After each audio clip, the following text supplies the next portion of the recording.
A Xoaquín a escuela li coacaba o chusto. Reconoxeba que aprendeba moitas cosas que d'atra traza non podeba aprender, pero as cuentas li se ficaban a sabelo.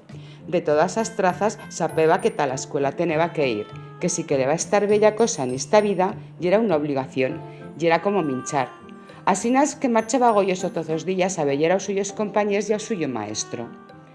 O maestro, don Ángel, le diciba que teneba moitos paxaricos en a cabeza, que si non estase tan baruquero e non estase máis de unha vegata con as boiras arredor da cabeza e parase cuenta nas súas explicacións, aprenderba moito máis.